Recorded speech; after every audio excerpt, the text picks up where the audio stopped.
Aloha everybody, and welcome to the Wild Wahine. This is Kaylani, and this is your astro forecast for this upcoming week.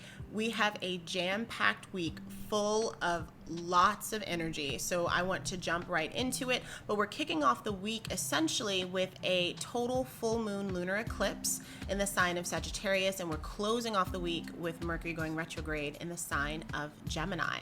We have a lot of little nuggets in between there that we're going to talk about as well, but those are the two main things that we're talking about in this video because they are powerful and they will be deeply affecting you. So thank you so much for joining me and trusting me with your astro weather for this week, and I hope that you can use this information so you can make fantastic choices in your life. On Wednesday, the 26th at 1:18 a.m. Hawaii Standard Time, 4:18 on the West Coast and 7:18 a.m. on the East Coast, we are having this total full moon lunar eclipse, which is like a mouthful, in the sign of Sagittarius, and it's at 5 degrees Sagittarius. Who can see this? Well, if you're on the East Coast, unfortunately, you're not going to be able to go outside and see this, but if you're on the West Coast, if you're anywhere in the Pacific Ocean, specifically like Southeast Asia or Australia, New Zealand, South America, Central America, you should be able to see this, especially if you're anywhere near the west side of wherever you are. So I always encourage people to go out and try to look at this astrological phenomena because it is beautiful, and that's what the ancients did, and that's how they were able to get this information. Go outside if you can, but it is kind of early in the morning, so I totally get that. This is going to be a supercharged full moon. It's called a super moon because it will appear to be very, very large in the sky. It'll have like a reddish hue. I think it's called a flower moon too. So it's going to have this reddish hue over it. And they say that in between eclipses, because this is essentially eclipse season, and essentially what eclipse season means, it's the couple of eclipses that happen and the time in between that actually is like extra heightened and the veil is kind of thin. So we have this lunar eclipse that's happening on Wednesday, and then in 2 weeks we have a solar eclipse that's happening in the sign of Gemini. Total full moon lunar eclipse, a lot of that's going to be about releasing and letting go, and when we have our solar eclipse, that's like a supercharged new moon. So essentially think of like lunar eclipses as just huge, big charged full moons. So what is essentially a total full moon lunar eclipse, or a lunar eclipse for that matter? So it's when the moon is close to the north node or the south node, north node being called Rahu, south node being called Ketu. And so we have the sun and the earth and the moon kind of in alignment, and it's the earth's shadow, which is being from the light of the sun, it's the earth's shadow on the moon that we see. So essentially the moon, which kind of regulates our emotions and has to do with the mother, has to do with things that are a container for how we feel and how we comfort and how we nurture ourselves, has shadow over it. So it's always been a bit of an auspicious time just for the ancients and for everyone. It's a time that you're a little bit quiet. You know, when you look out at all of the animals during usually any kind of eclipses, they're kind of, you know, doing more inward stuff. It's not so much outward. They're quiet. They're protecting themselves, and, you know, because it's dark and predators and things like that. So that's kind of the energy that we're kind of going to be leaning into during this time. The moon is actually going to be near Ketu, which is a south node. Ketu has a lot to do with releasing and letting go and kind of eliminating things from your life. So there's going to be a theme for, you know, this particular lunation, which is really happening for the next 2 weeks until we have that solar eclipse of releasing and letting things go, and a lot of the things that you might be very deeply attached to. The moon will be in the sign of Sagittarius, and,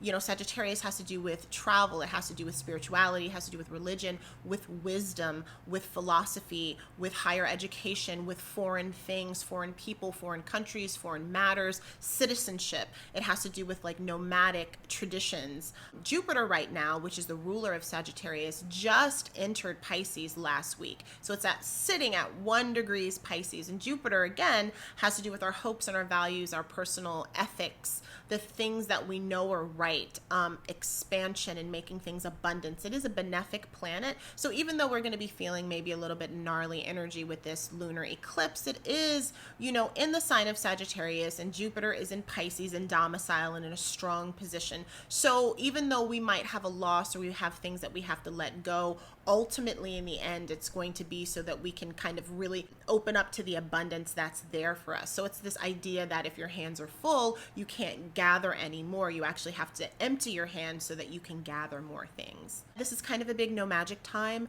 no spell work time. It really is a little bit more of a quiet time, a time of meditation, a time of making tea, a time of just relaxing, reading a book. It could be a time about, you know, journaling or writing about what you would like to release, really taking stock and assessment in your life where just things need to shift. You know, a lot of times when we're white knuckling things, you know, in our lives, they get ripped away during these times. And then we kind of get in this kind of spin of, oh my gosh, you know, I was holding on to something that we knew that we should be releasing. You have something in your life, whether that be a relationship or a job or a way that you are, or unhealthy habits or some type of toxicity, and you've been really trying to let go of it, or you haven't been trying to let go of it, but you know you should. This is a time where you want to lean into that. So next up we have Mercury, which I talked about in last week's video. Mercury was squaring Neptune, and I went kind of into detail about that. And now we'll have Venus squaring Neptune, and then kind of towards the end of the week, which is on the 28th, we'll have the perfection of Mercury and Venus conjunct. And so there is this conversation with both of these planets that are deeply personal to us, Mercury being our mind and Venus being like our heart and the things that we desire and how we attract things and the lovely things in our life and our relationships too. Both of them squaring Neptune. And Neptune, in its like most glorious sense, has to do with like deep spirituality, creativity, like kind of a beauty in things and enjoying like just an imaginative space. But then in its kind of other side, which would be Neptune's shadow like realm, it's all about things being muddled, things not being as they seem, lies, deception, trickery, just a false sense of what something is. So we have these two planets, our mind essentially and our heart, having to deal with mishaps when it comes to people coming back into our lives, because this will be, you know, going into this retrograde period, and a lot of times people who left our lives under strange circumstances suddenly come back with promises of all of the things, and it's like whether you're going to believe them or not, and you know, whether you're going to get caught. And remember, Mercury is associated with the trickster, with the magician, again with like that kind of sleight of hand, like I'm talking to you but my hands are over here doing something else and you can't see. So just watch out for that manipulation in terms of people coming back into your life. It's just going to be so very confusing because our mind is going to be in this like squared Neptune space of murky waters essentially. You know, like when it rains here in Hawaii, you know, we typically don't go right out into the ocean because sharks could be out there because it's murky. You don't swim in murky waters. So you have the mind muddled, you have the heart and the heart's desire also murky. And so the two places where you usually make your decisions, either in a logical way or with your heart, both are kind of not exactly very trustworthy. So it's like, well, what can I lean on? And that would be your intuition at this time.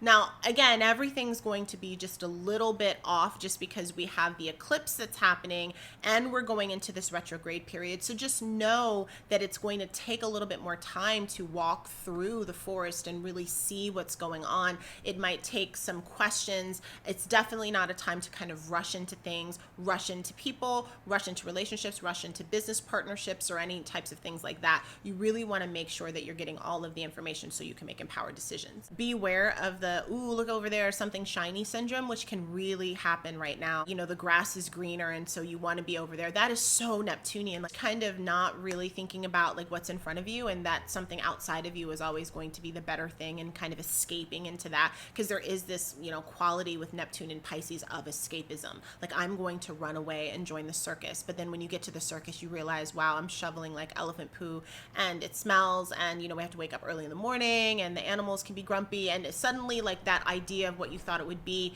to be in the circus, and I don't know why I wanted to grow up and join the circus, but like that idea that you thought would be so cool suddenly is not as cool as you thought it was. It's actually a lot more work. It's not really as sexy as you thought it was going to be. So we have Mercury stationing retrograde on the 29th. And so we're going to talk a little bit about retrograde, and we're going to break it down a bit. So think of retrogrades as an inversion. It's essentially going inward. With Mercury, because, you know, Mercury is in Gemini, which is at its home, it's a lot of energy out. It's a lot of speaking. It's listening to, it's information back and forth, but it really is you putting energy out there. So during this retrograde period, it's going to be a little bit more like a time to listen. It'll be more time to gather information in, as opposed to pushing all of the ideas and pushing all of the information out. Mercury loves to talk. You know, now it's time to listen. So I like to think of this retrograde period kind of as a 3-part act. So the first part is the shade, which is what we're in now, when it's kind of slowing down. And then we have the shadow, which is during the time where it's retrograde, where it's actually moving back into the spaces that we just recently came from. So whatever's been going on for the last couple of weeks, you're going to get an opportunity to kind of revisit those spaces at each point. And then we have the light when it's coming out of the retrograde and it's stationed, and then it starts moving forward, kind of having gone back again and fixed some things, redid some things, and now it has more information to move forward with, and then it's kind of sort of really bursting out on the scene. The interesting thing about Mercury retrogrades specifically is the fact that they're ruling all of our mundane things, all of our everyday things, all of our conversations. Like, we just don't live everyday life without it having something to do with something mercurial. All of our conversations, the conversations we have with each other, with our kids, with our parents, with our siblings, with our friends, all of the things that we have to do on our to-do list, our homework, our writing, like any and every little mundane thing that you have to do, going to the grocery store, you know, fixing things in your house, getting gas, you know, all of those kind of sort of everyday things are all very mercurial things as well. And so when we have a retrograde planet like Mercury, that's going to affect our everyday things, as opposed to some of the more outer planets like Pluto, which is retrograde right now, and Saturn, which is retrograde, which we'll feel they're slower, and we're kind of feeling them on like a global scale instead of like in our everyday lives. Like, Mercury is very personal, so we feel it kind of like every single step. We have to kind of focus on the things that we're redoing. We're revisiting things, we are reviewing things, we're reassessing things, we're recontextualizing things, and we're also just reorganizing things. So we get this opportunity 3 times a year, because Mercury goes retrograde 3 times every year, to stop, hammer time. I said it, I couldn't help it. But you know what I mean? Like, we get to go back through and fix things. When we've been just running by the seat of our pants, we get a chance to put on the brakes and say, okay, how am I going to reorganize this? It's out of control. Life's out of control, or this aspect is out of control. Let me hone back in and do this. So it's like kind of this built-in break that you have to, you know, get with the old things. This particular retrograde, though, since it is in the sign of Gemini, we're already in this mutable space. We have this lunar eclipse that's happening in the sign of Sagittarius, which is also mutable. So we're in a flexible space right now. That's going to be something that's helpful, even though I think it's going to be a challenging time. At least we're used to kind of being flexible, adapting, kind of, you know, switching around and saying, okay, I want to do this, I want to do that. We have this built-in flexibility just in, like, with so many planets being in Gemini right now. So it'll be easier to kind of sort of stop and shift and pivot than it would be if we were like in fixed signs. The things that we're going to expect is going to have a lot to do with communication and exchange, and just weirdness that has to do with that, like rumors and gossip. Lack of clarity, manipulation in terms of information, misinformation, propaganda when we're talking about things of the macrocosm, disinformation campaigns, old news recirculating, people coming back into your life again that had stepped out of your life. I call it like fuzzy media, just because I feel like there's going to be this like just information that's coming out that might not necessarily be true on the national end. Can we trust all of the things that we're hearing? Is the information that we have access to, is it true? And I think it's going to be a lot more focus on people's personal narratives and their lived experiences, and telling you like what's going on in the world, especially when it comes to world news. Like, everybody kind of has sort of an agenda for, we want you to look over here. And so we're going to deeply be into that. Plus, it's going to be super confusing because there will be so much conflict in, you know, the information that's coming out. And I think where you kind of narrow down and you're able to find the truth is with individuals at this time. So what should you do during this time? Focus and listen. Give yourself extra time for calls. If you're calling the bank and it usually takes you 15 minutes, it's going to take you 20 or 30. If you're on your way to work and your work commute is 30 minutes, give yourself more time, because there's going to either be an accident, they're going to be redoing the road, you're going to get like, put on another road. Just know that, things are just going to be like weird and, difficult. And so you just kind of anticipate that, and you just want to pad your time. And so you're not in this place where you're negotiating Mercury retrograde from a really deeply frustrated place, which a lot of times makes it worse. It really is kind of a call into like, how do you deal with things? How do you deal with frustrations? How do you deal with things when they don't go your way? So it's a little bit of a lesson into like, how do I deal with things? How do I prepare for things? Prepping is huge. You want to prepare for things if you can. Again, it's not a time really to do a lot of new stuff. You probably don't want to buy any tech, in all honesty. For now, if you have to buy it because you have to, because your phone broke, because it fell in the water, but whatever it is that happened, totally do that. Repairs are good, like getting things fixed that are broken. So if you had like machinery, or if you had something that you were like, oh, I really need to get this fixed, this is a good time for that. You want to just double check everything. But brand new things like, oh, I have a phone, but I want to get the new whatever iPhone, you want to wait on that, because that's not going to be a good time for that. So your schedule is going to be a little crazy. In terms of appointments, like you have an appointment at 2, the person comes at like 1, or you have an appointment in July and they're like here in June. And it's just like, expect weirdness with that. Build that into your schedule. People are just going to get things wrong when it comes to meeting up.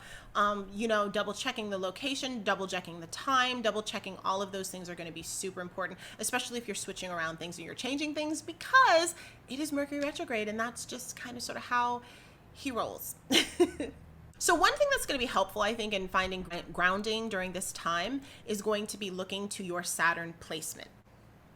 That was a fly. So Saturn right now is in the sign of Aquarius. This is a place where you're able to kind of ground a bit, where you're able to lock in, where you're able to say, okay, I am going to put some roots down in this place, even though everything around me seems like it's chaotic and it's kind of weird. This is going to be a place where I actually feel some roots. So if you're interested in knowing where Saturn is in your chart, you can go over to my Instagram at @the_wild_wahine, and I have a post there about Saturn, and I list all of the rising signs, and you can see where Saturn is, and you can see what area in your life is an area that you can kind of lean into at this time. Just ground and just be more empowered during a time where it will be deeply confusing and kind of sort of heavy on the emotions because of that. So thank you guys so much for joining this astro forecast. I hope this is helpful to you. If you guys have any questions, you can leave them in the comments below. Make sure you like and subscribe or share or tag people or anything if you found this helpful for you.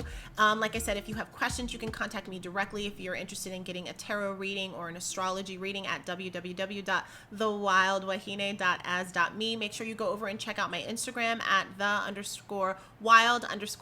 I have a lot of information on that, especially about Saturn. I just joined TikTok too, so you can find me at The Wild Wahine on TikTok. And I will be having more information coming out for you guys and more videos this week. So thanks so much. And you guys have a beautiful day and use this energy in the best way possible.